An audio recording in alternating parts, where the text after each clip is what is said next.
Welcome to another episode of Grief Talk, everything you want to know about grief and more. I'm your host, Fawn Solis. As an author, life transformation coach, online instructor, and bereaved mom since 2005, I'll be bringing you great content that is informative, inspiring, and practical.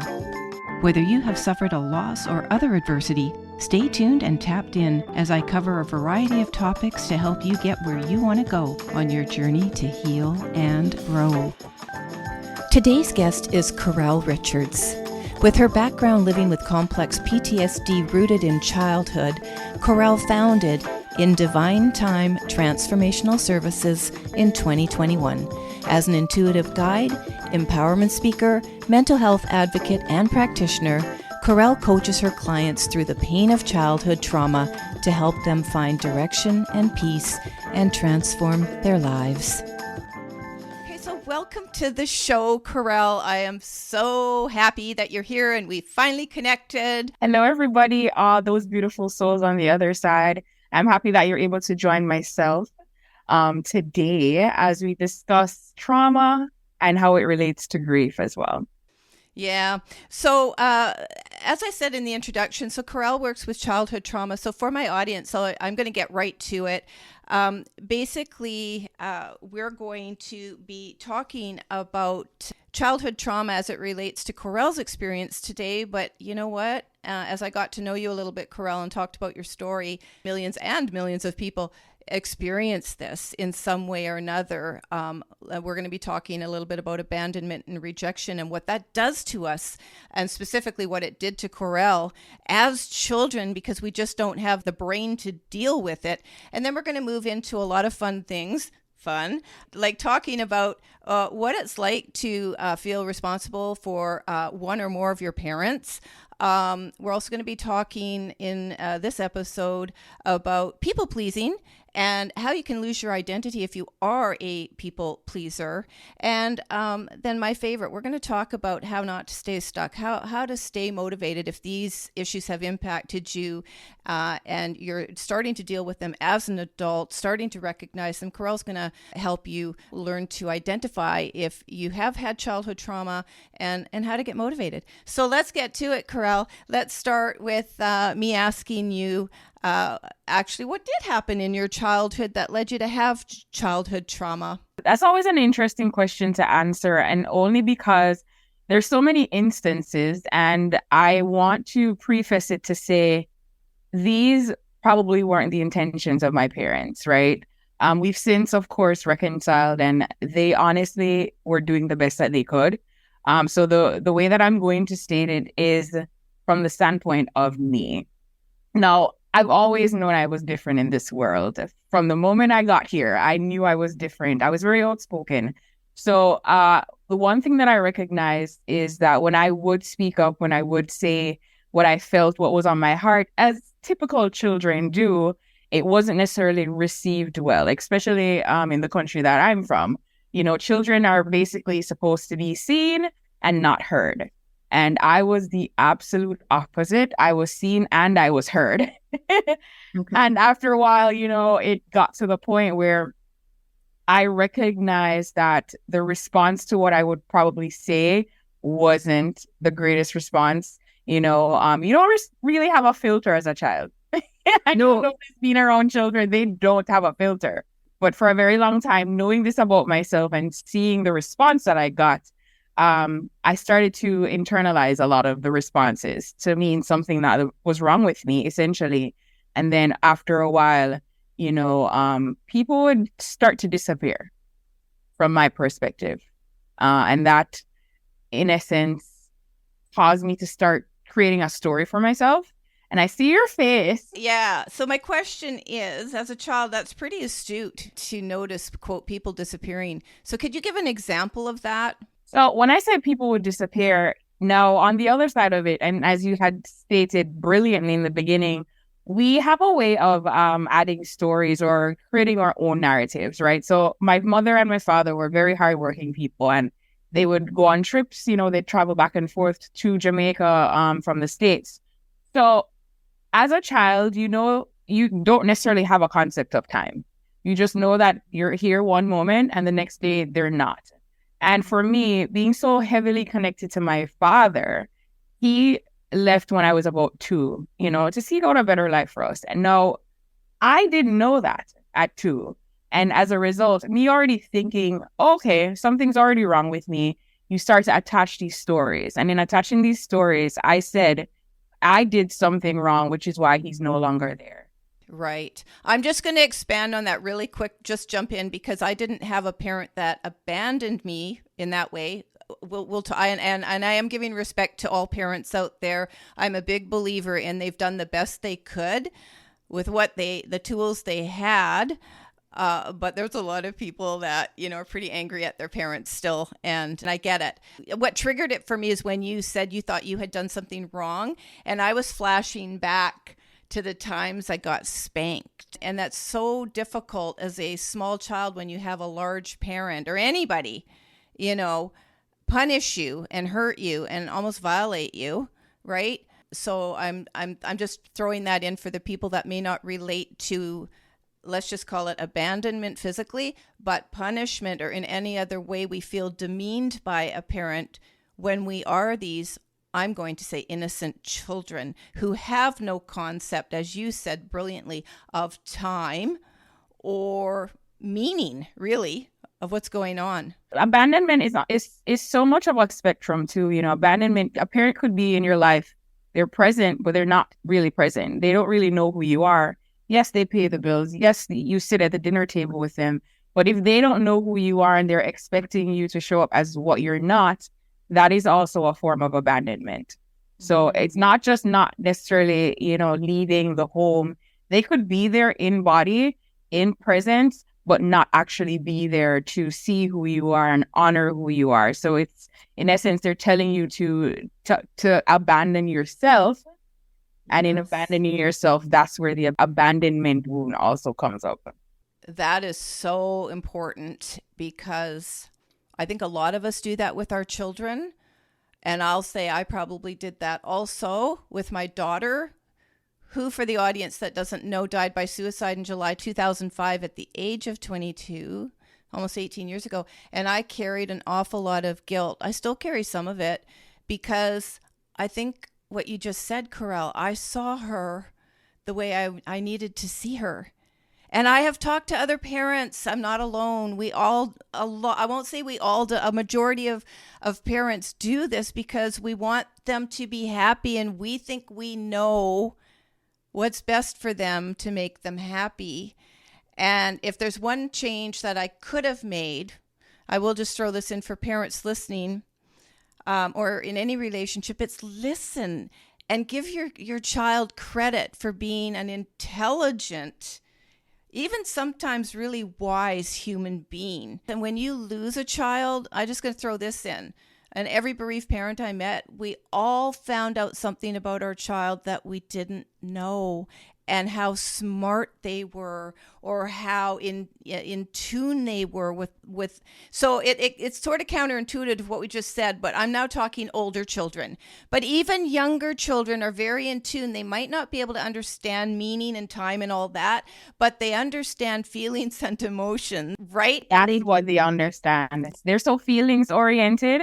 Logic isn't necessarily kicking on until they're about 7. So all they can do is feel. And imagine all you can do is feel, and then someone's telling you, hey, stop crying. Hey, stop feeling what you're feeling. Like, you're asking me to do something that is so impossible. I've recognized that with parents, they're basically going from what they never got. There's a bit of overcompensating. They're like, okay, well, I never got this, so I have to give this to you, not recognizing that the child in front of you doesn't necessarily want that.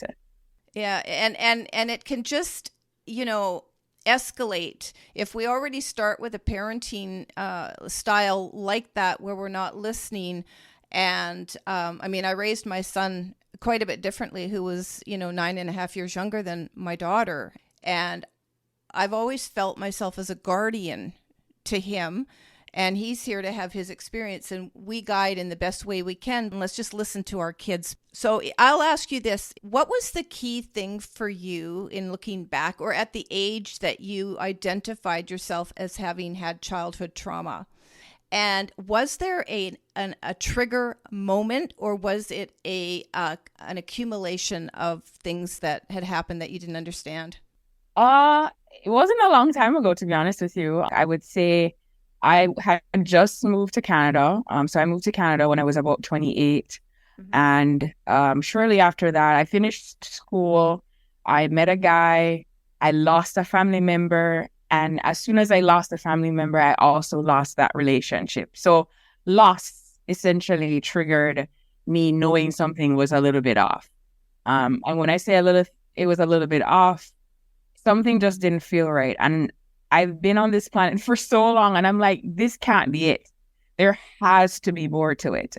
And I believe in that moment when I said there has to be more, I started to have these flashbacks of things that I had experienced, things that I had pushed away, emotions that I had suppressed, and I broke down. Okay. I cried for a good week and a half, 2 weeks. I just could not stop crying.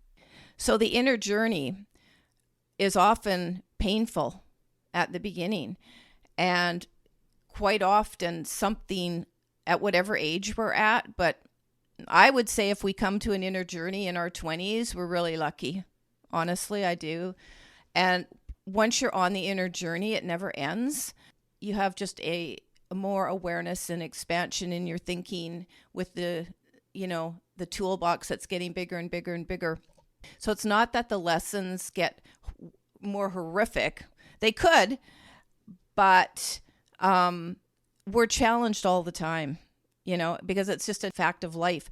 And so to become awakened, even if it is through pain, which it often is through pain and sometimes suffering, and you go, I've had enough, or, whatever that moment where you just, no. It's actually can be seen as a beautiful thing too, because we can learn so much about ourselves. It's that moment you decide to connect to your inner self. And that's the moment of empowerment for me. Yeah, I absolutely agree too.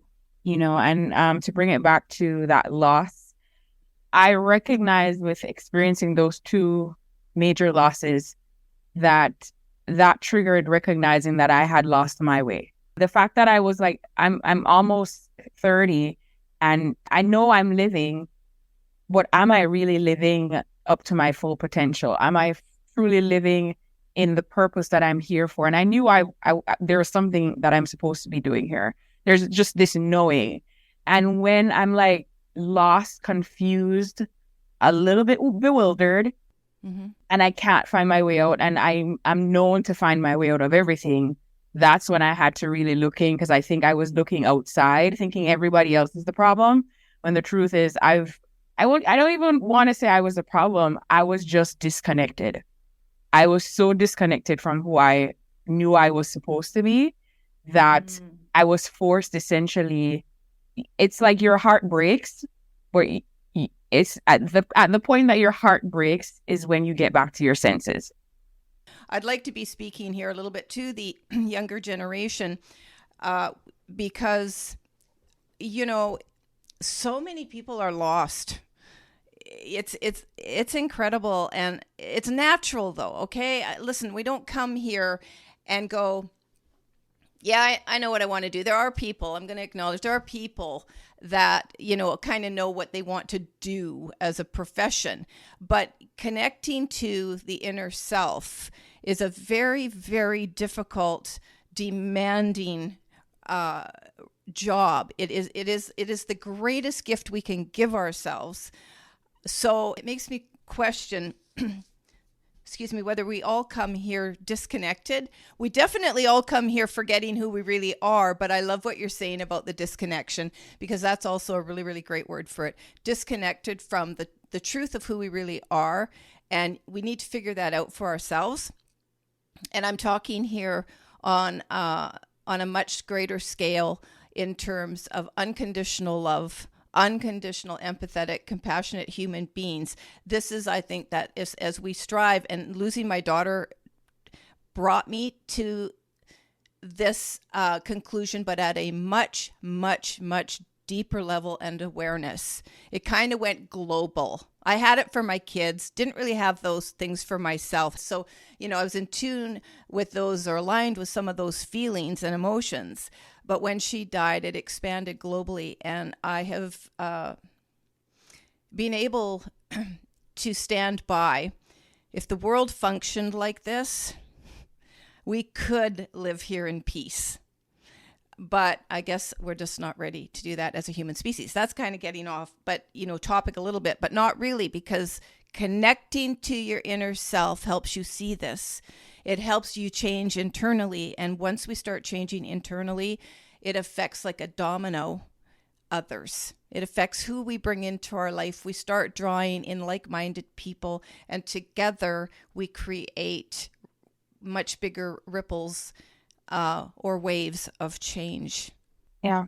Yeah, it's so wonderful. So when you made this connection and you go on your inner journey, and then you start to connect things from your childhood, I also just want to touch a little bit here on, you were saying that you felt really responsible for your mom as well, and this is something that a lot of us daughters, I don't know about sons, but I know daughters feel for their mom.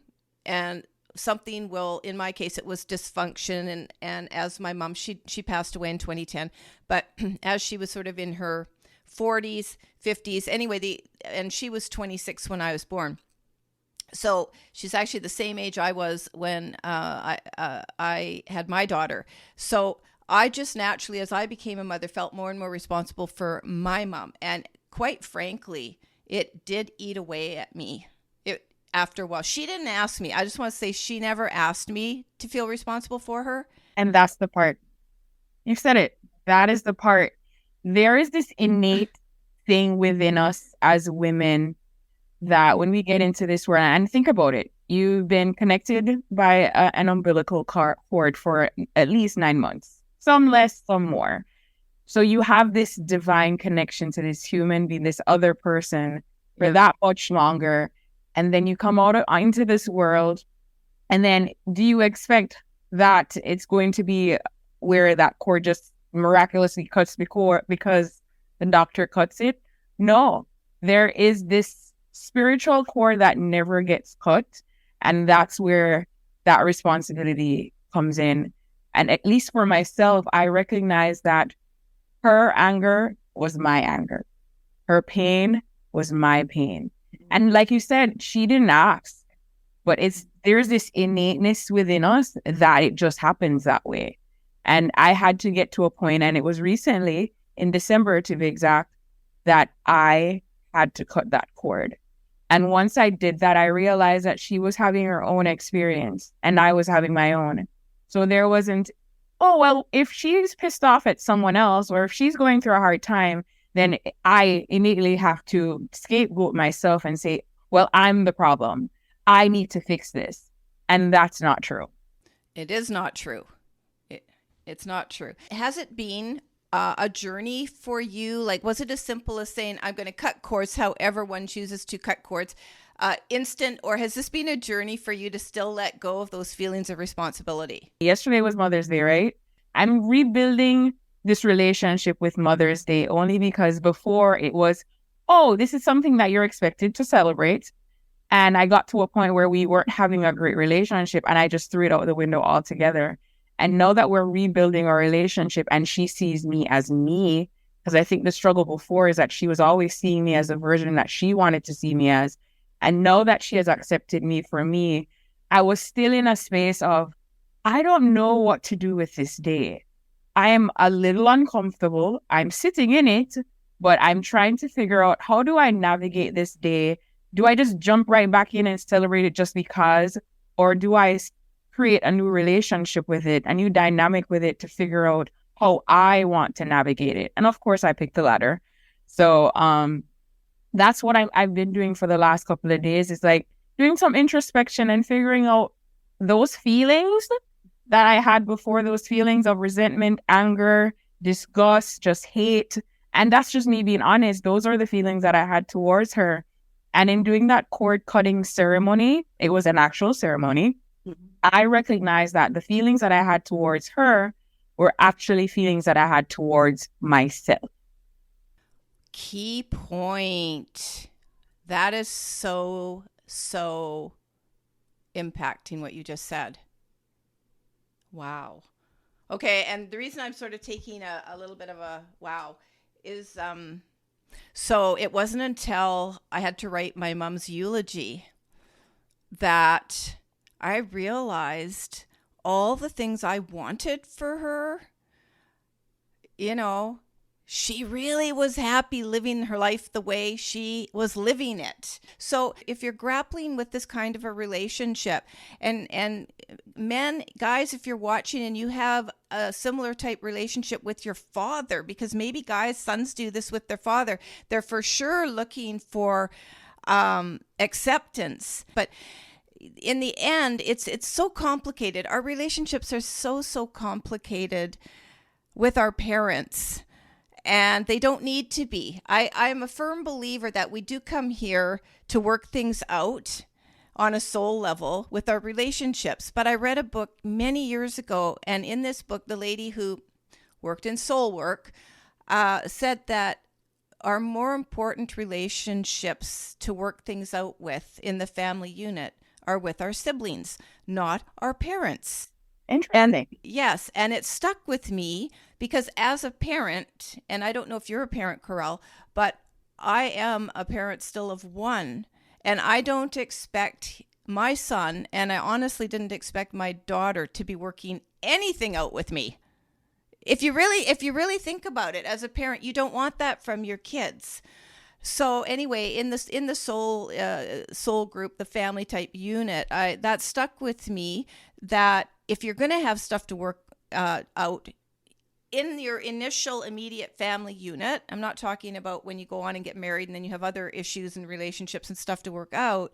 It's generally with the siblings. And anyway, right or wrong, I don't want my son to have anything to work out with me.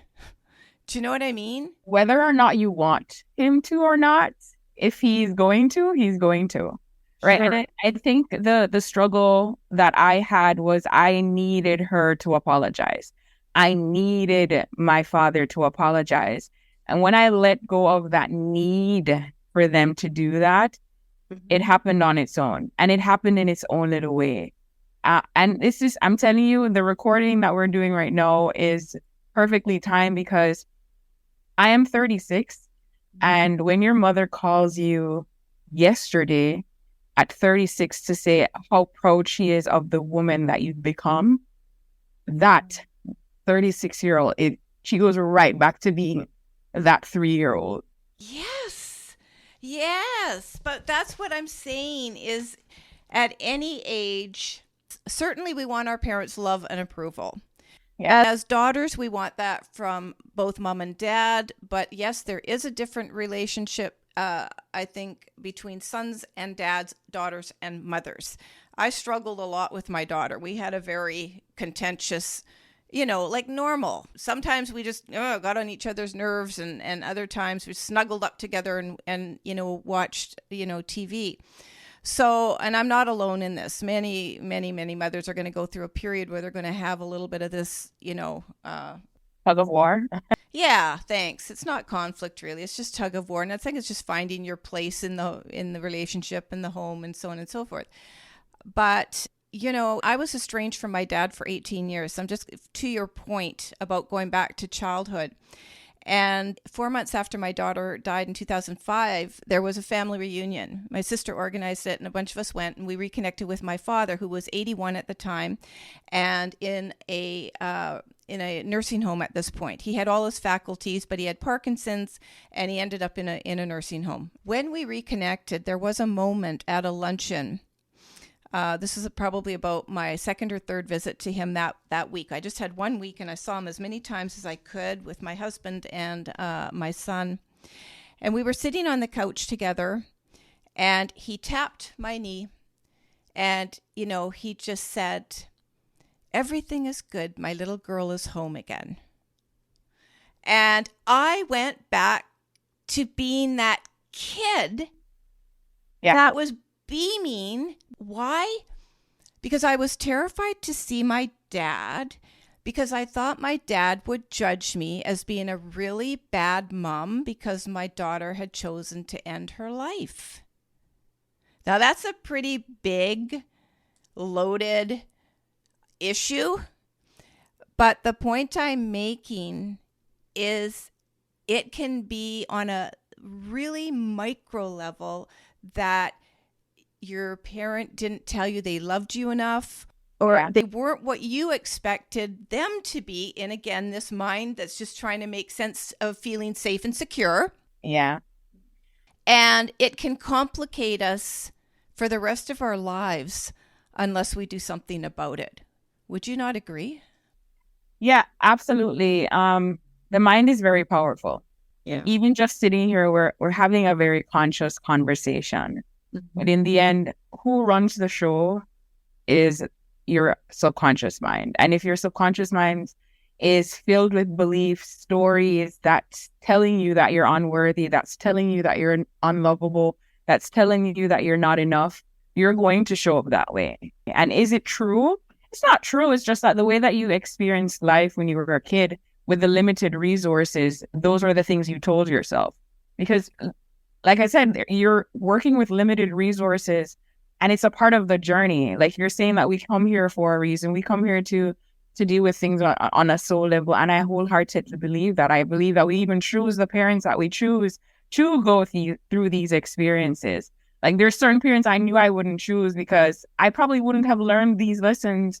And in learning these lessons, I became, I'll say, closer to the version of me that, not to say I don't accept the other versions, I'm closer to that version that I'm here to be.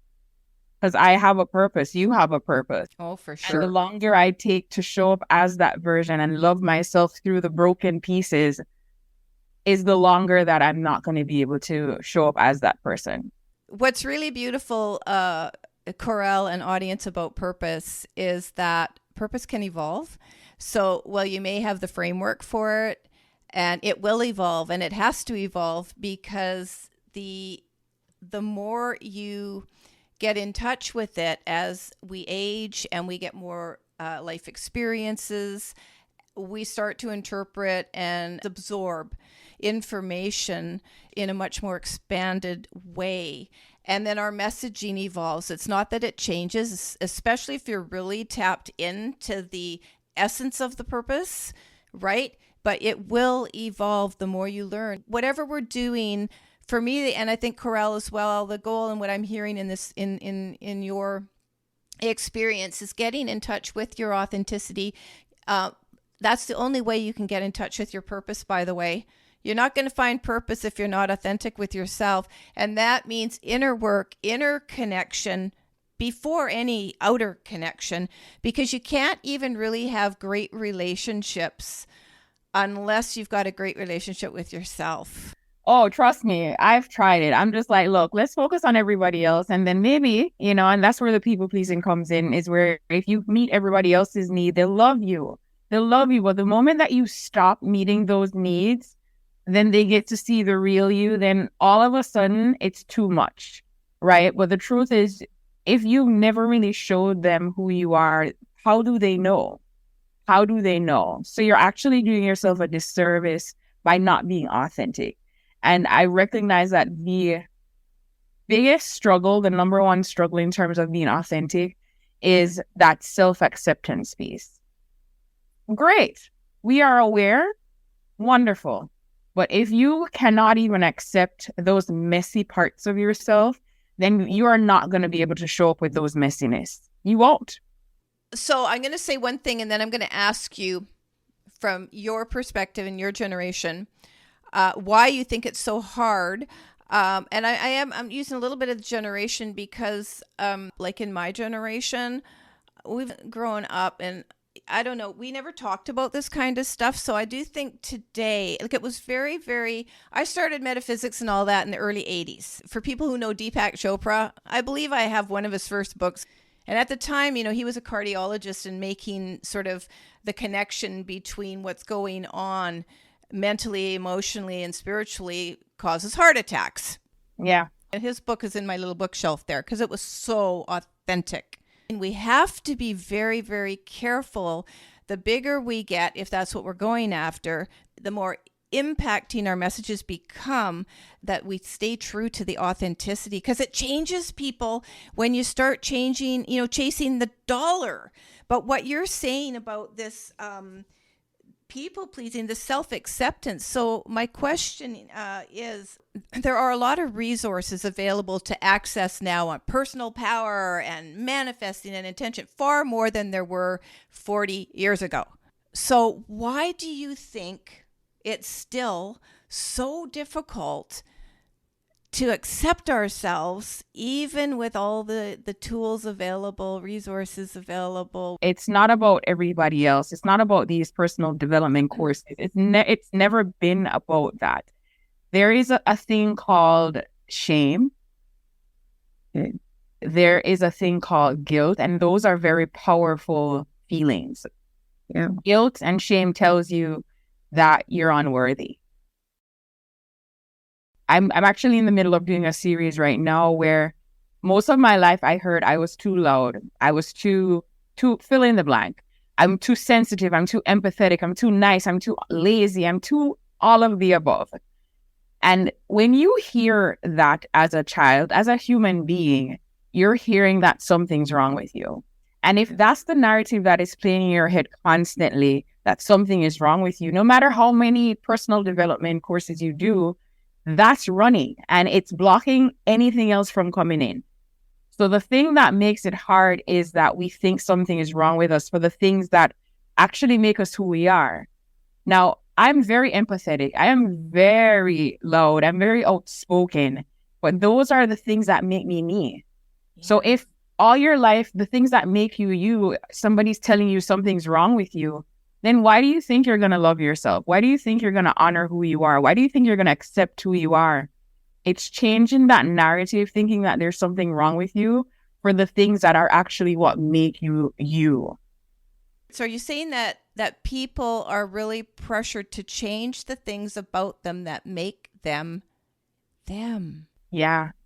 So when someone says you're too outspoken, it just means that you have a lot to say and you're actually probably making sense. And it's just that they may not be comfortable with what you're saying. So and I'm speaking from experience, I had a lot to say. And maybe what I had to say wasn't probably said in a kind way. But now that I've learned how to compassionately speak and understand that, hey, words have power, I no longer am silent. I just know I'm very mindful of how I speak to people. So it's not that I turn away from my greatest gift. I own that gift now. I have just honed in on it. But a lot of people are so shameful of the things that make them them that no matter how much personal development you do, if you are shameful of the things that make you you, you're not going to show up.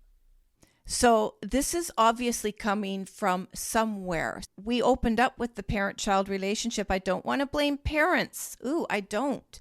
Do you think this shame comes from the parenting we received? It's a combination. I believe it's from society. There isn't one woman. There isn't one man. There isn't one human being, but society sets it up where the expectation is that all women should be the same. Oh, you should be feminine. You should be this. It's the should. They're just shooting on you, right? Men should be this. People should be this. And when you are not that thing, you interpret that, okay, well, something's wrong with me because I'm not that thing. And I don't actually want to be that thing. But if I'm going to survive in this world, I should be that thing. So you go as far as to please the other people, to belong. And that's just human nature, to belong. Yes, I would agree with that 100% because there's safety in numbers and the brain looks for safety. Safety, exactly. So talking about this, so I think you're right. I actually agree because if you look at any marginalized group today or minority, I still actually consider women to an extent marginalized. I'm careful what I say, but as a woman, I get to say that. So I want to touch really briefly on people pleasing, because there are a lot of people pleasers. What is your message to other people about people pleasing until the point you might drop? What does it get you, and in the immediate, and how can it harm you being a people pleaser? You started this conversation saying that a lot of us are lost. Yes. And the truth is, a lot of us are lost because we are pleasing everybody else. We're living for everybody else but ourselves. You know that when you make that decision to go to that job every day that you don't want to go. Yes, you need to survive. You need to pay those bills. However, is that truly where you're supposed to be going? Is that the job that you're supposed to be doing? It's asking yourself those questions. Am I actually doing things that are actually pleasing to me? And when you ask yourself that question, and you already know it's going to push back, it is going to push back to say, but how else am I supposed to survive? But how much longer do you want to survive? Surviving is the bare minimum. Yes. Yes. The bare minimum. We are not in hunter-gatherer times anymore. We are not out, and the lions are not going to come and eat us. We actually can protect ourselves. We are very, very self-sufficient. So that thought of, I just need to survive, it may have worked in the past, but it's definitely not working right now. Right. Yeah. I think a lot of people are in survival mode, though, still. Would you agree? Oh, absolutely. Because it's like what we were talking about a little bit earlier. You can't really claim who you really are unless you get out of survival mode, because connecting with yourself at that deep level requires introspection. It requires thought. It requires the exact opposite of what the brain does for us in survival, which is just basically react, meet the basic needs, and do it all over again tomorrow. Yeah. You're just existing, essentially. Yeah. There's this thing that we were given called free will, choice. Yeah. And if you're in survival mode, you're not actually living with free will. You're actually just a zombie. So you're worried about the zombie apocalypse? It's already here. It's been here for a while. Oh, that's funny. So let's speak really quickly to those people today that are living like that. Maybe have a little bit of a gnawing feeling within them, a little bit of an itch to scratch. Yeah, like, I want more for my life, but they don't know because they're lost, okay? They're lost. They're doing the grind. They're going to the job that they either are just tolerating or really don't like.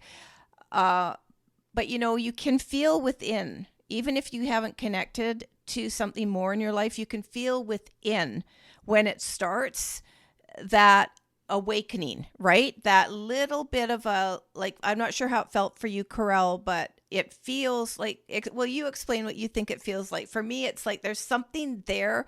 It is a part of the confusion, but I've often said it's those moments that frustrate us, that confine us, that, challenge us. Those are the moments the doors can open for our growth and expansion, little step by little step. But how did it feel for you because it's one thing, the reason I want to talk about this briefly is because it's one thing to acknowledge, as we are here, and I've been in the situation doing a job I didn't like to pay the bills. Yeah. A lot of people have. So how did you handle that in whatever you were doing in your life when you really took the leap, your very first leap, and go, I'm going after this? I'm done. I'm going off the cliff. For me, I felt powerless. Okay. I felt really powerless. I was in a job that every day I got up, I'm like, I'm not going. And my friend is like, you have to go. And I'm like, no, I don't. And every day I would find a reason not to go. And when I would go, I'd do my best to get through the nights. But I'm like, this can't continue. One particular night, I had just left the gym. And I'm like, I can't do this anymore. And in that very moment, my work permit had expired. It actually was rejected by the Canadian government. Mm-hmm. And as a result of that, I was no longer eligible to work here in Canada. So they fired me with cause. And in that moment, the level of excitement that I had, I'm like, yes, this is it. Everybody's looking at me like, what do you mean this is it? Like, you just got fired. Yes. Yeah. That's amazing. Yeah. And at that moment, I was like, this is my chance. This is my chance to do things differently. It may not make sense to everybody else, but in the end, they're going to be on board when they recognize what I felt, what I knew, because I just have a knowing, and I just have to go with that knowing. Yeah. It might not make logical sense, but that knowing is enough for me to push forward. And that it transformed me from feeling powerless to feeling powerful. And the person that's sitting in front of you today is that version, is powerful, is knowing that free will isn't just free will. It's, Yes. you have this innate ability to be and to do the things that you're supposed to be doing, not what you're told to do. Yeah. There's this freedom that comes with that. There is this, I'm no longer living in a space of reacting. I'm actually responding to life. I'm observing life. And in observing, I choose what's the best direction for me. You're making really, really important points and stuff I talk about too. There's a huge difference between one surviving and living, and reacting and responding, taking the time to be thoughtful. But if I could just for a moment, I love that you shared with us that one, your work permit expired, two, you got fired. And so people, just listen for a second here. You can be fired and find opportunity in that. So when you feel like the rug is being pulled out from under your feet, if you could just briefly, Caurel, tell us what happened next. You don't really have to go into a lot of detail because people are going to could go, yeah, well, she went from being fired to now she's living the life that she really wants. That's going to keep on expanding.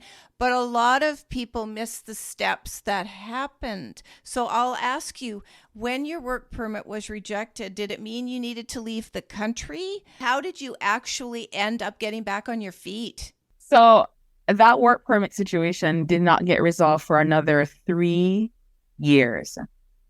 So for 3 years, I was out of status. For 3 years, I had to figure out how to provide for myself outside of Canada. So I've always been a freelancer. I've always had different skills. So what I had to eventually do is to offer my skills outside of Canada because legally, I can't work for a Canadian company, but I could work for another company outside of Canada, which is what I eventually went back to because that's something that I've always done.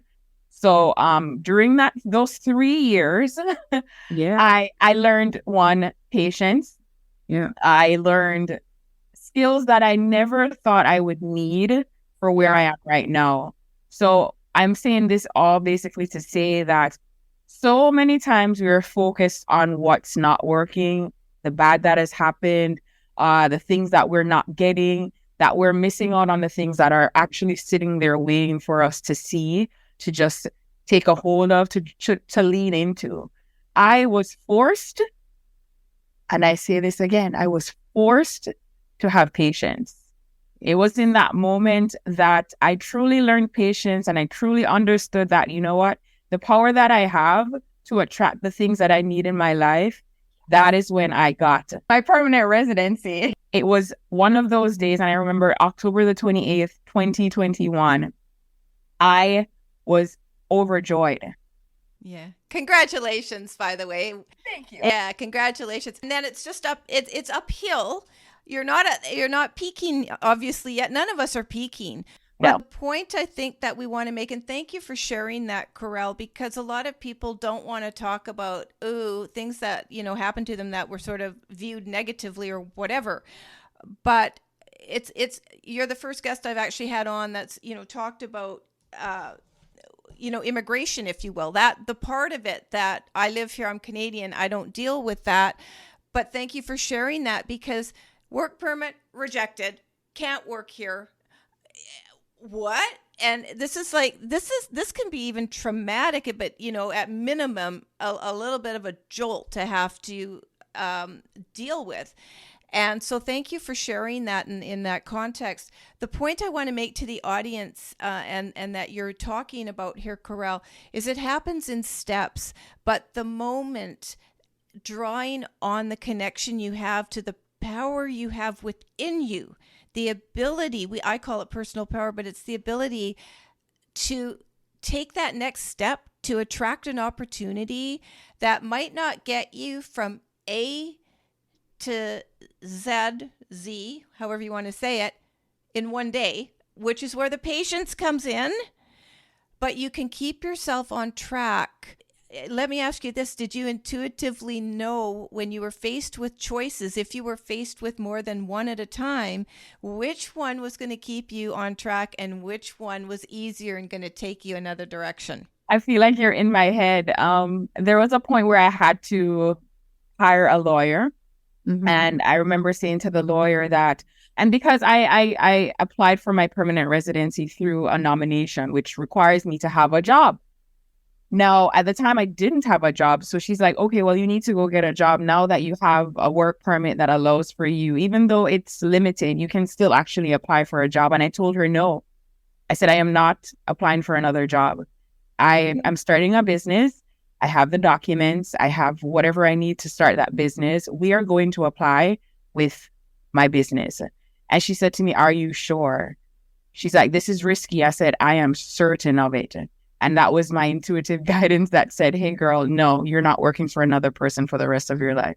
Oh, that is so amazing. And so it takes courage. I am not, and I'm sure you're not, Caurel, suggesting to anyone that this is an easy road to stay true to who you are and your purpose. And there are uphills and downhills, and we're forced to take action, some of it often that we're terrified to take. I'm certainly not going to go into my story here, but it did involve a disability. Yeah. It did involve a move across Canada. It did involve doing things that terrified me, but part of that also played in because I still had loss of identity and I didn't know. I had lost my ability to recognize my own powers of manifestation within me. Absolutely. So that is another topic for another day, but that can happen to us no matter how great you've been manifesting your life. If you're knocked to your feet or your butt or whatever, flat on the floor, for me, that's what happened. And I couldn't recognize my own power within me.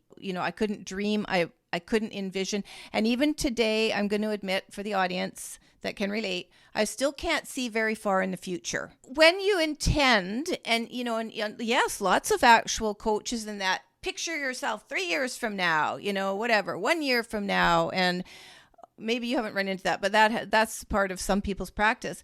And so in order to intend, from my practice and how originally this stuff all started, decades ago, you got to see, you got to envision in the mind what you want, then you intend, then you trust, then you manifest it, because thoughts become things and all of this stuff, decades old stuff.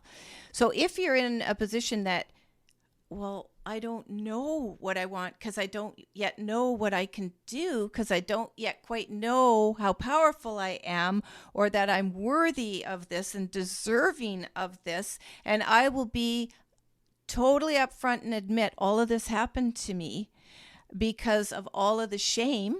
So we're actually coming full circle, that I felt as a result of my daughter taking her life and feeling responsibility for it. So wherever these feelings come from, childhood, and any number of issues that can impact us, such as you were talking about earlier, Caurel, and you've pointed out, I'm pretty sure a few times here about the shame.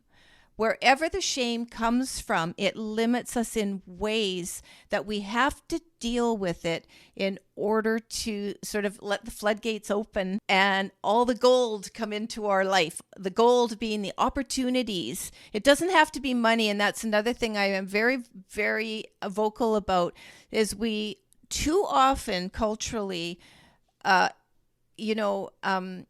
define success by money, what you have, maybe even probably what you do.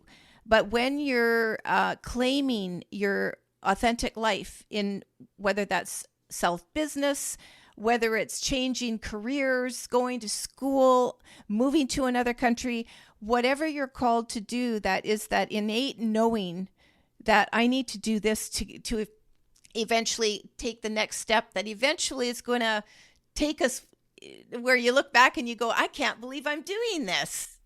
And often we're afraid. And they say it's good to be a little bit nervous and maybe even a little bit fearful about your next step, because it means that you're on the right path. It means that you're alive. Yeah. If you look at that, the heart monitor, if you're just flat, then you're dead. Yeah. And so all I'm saying is, let me rephrase that.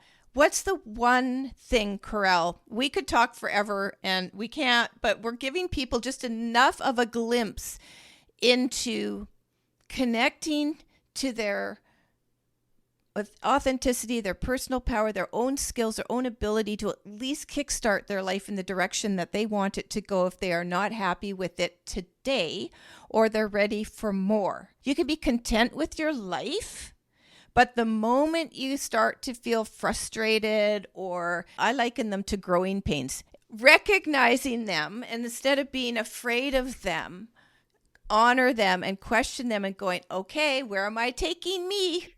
Yeah. Because you are taking yourself on a journey. What tips would you have for people listening right now and being in that place to sort of scratch the itch? What's the one or two things that they could do to have the guts to kickstart a change? I mean, I think you harped on it, even just asking your question. It's owning your stuff, that owning it, because no matter how much you push it away, it's still there, right? So I think in owning it, you're allowing yourself to be. And there's one thing about acceptance, it's just in the being, it's not in the doing. So when you ask me what are some of the tips, it's not about doing anything. It's really about just being who you are and understanding that the shame is just that. It's the shame. It's not you that's shameful. You know how they say the problem is the problem? The shame is the shame. The shame isn't you. The shame just happens to be something that exists because you exist. I really love that. The shame is just the shame. So in order for people to really digest that, though, a lot of people do feel shameful about whatever. Yeah. Because anything that happens bad to us as kids, as we already talked about, we think it's our fault, and this will be abuse. This will be a whole bunch of anything. And so a lot of us come from that dysfunction, which can be very, very traumatic for us. And it may or may not turn into PTSD. It may or may not trigger things. You may just go, yeah, well, as I did, that's the way it was. I chose not to focus on the childhood dysfunction in my adult life. But what I'm saying is, unless we face all this stuff, and this is what you're saying too, Caurel, we don't allow those moments to open up for us and then evolve naturally. The truer we stay to those moments. Absolutely. It is giving yourself the thing that you needed that first time that it happened. In that moment, what would you have needed? It's asking yourself that and giving that to yourself, because it's essentially you just reparenting yourself. And most of us, unfortunately, have to reparent ourselves in a way that we have control over. It's not the blame game anymore, because the blame game just keeps you stuck. I just want to ask one thing before we turn to your resources, Caurel, and this has been a wonderful conversation. When you say that the shame is just the shame or any other negative thing, how can we disconnect from it and really, really believe that? Yeah. It's something that happened on its own. Strangely enough, there's a photo I have, I've seen a couple of times. I even have it in my phone of I think she was less than a year old, she being me, And I was in the couch with my grandmother, and I looked at that photo, and it's almost cemented in my mind right now. And I could just see the pureness, which was me. Mm-hmm. The pureness without the heartache, without the pain, without the trauma. And that is how I was able to just see, hey, before all of that happened, I was so pure. Like, those are just experiences. Those are just things. They don't change who you are at your core. I'm still that little girl. I'm still pure. Those things that I've experienced are so separate from me. And in just looking at myself and in just observing that little girl, I was like, man, I want to get back to that. And it's almost like it propels you into doing that very thing. And I used to say do the work, but it's just loving that little girl despite all those things that she has experienced. Because if we are so focused on the things that we've experienced, we're going to stay a victim to that. But if you could reconnect to that pureness, which was that little girl, that little boy, oh, it blows my mind every time I look at her. That is so good. I actually have a picture of myself at about 1 as well. And so, audience, if you can find the earliest picture of yourself, this does really work to look and love that little child, because that's you. That's the same thing I said. I'm like, oh my God, that's me. Yes. Because we're so consumed by the things that we've experienced that we forget that outside of that, that's you. I know. And Caurel, we came spirit, soul, right? Energy, all of what we came in that is expressed in the innocence of us in our earliest photo, right? It's still here. It's in our heart. It's in us. That is who we are. And that is what we want to get back to, just obviously having refined it with all of our lived experience and wisdom we've acquired. That's how I want to leave the planet, Caurel, because I don't want the, experiences, none of which have, trapped me, like the death of my daughter. All of the other ones, yeah, I'm good. Yeah. So I obviously needed that experience. If we choose our experiences, well, my daughter and I did choose that one together, but, to help me elevate my consciousness to the point that I can leave the planet as pure as I possibly can. I'm not saying it's going to be like it was when I came into the world as a babe, but the goal is to, be as compassionate and empathetic and with as much love for myself and all I have experienced when I leave as when I came in. And I invite the audience to think about that for themselves as well. Yeah, it's letting yourself in spite of everything. Yes. On that note, very special moment there, Caurel. I want to just turn quickly to your resources now and the type of clients you work with, what you specialize in. And although I will be having links to your, website. The people that I essentially work with are just ready to reconnect to that sense of self. That little girl, that little boy, predominantly that little girl, but I'm open because I know I'm supposed to be open to whatever flows to me. Yeah. Essentially, I'm just here for you to be able to connect back to that sense of self, your authentic self. And we've gone through this conversation for the last hour, and I'm telling you, you are worthy. Mm-hmm. You are so worthy of being able to show up as you, all of you, every single part of you. You are here to transform the world, your own world. And if you need help with that, I'm your girl. Imagine what this world would be like if everyone felt worthy, deserving, and had love for themselves to the degree they could feel it for someone else if they're people pleasers, and just to honor themselves. And that's my work is all about that as well. Yeah. So we're very aligned that way, Caurel. So you're in divinetime.com, is it? So it's In Divine Time, and that's INDIVINETHYME.com, or Instagram. You can find me at In Divine Time. Same spelling.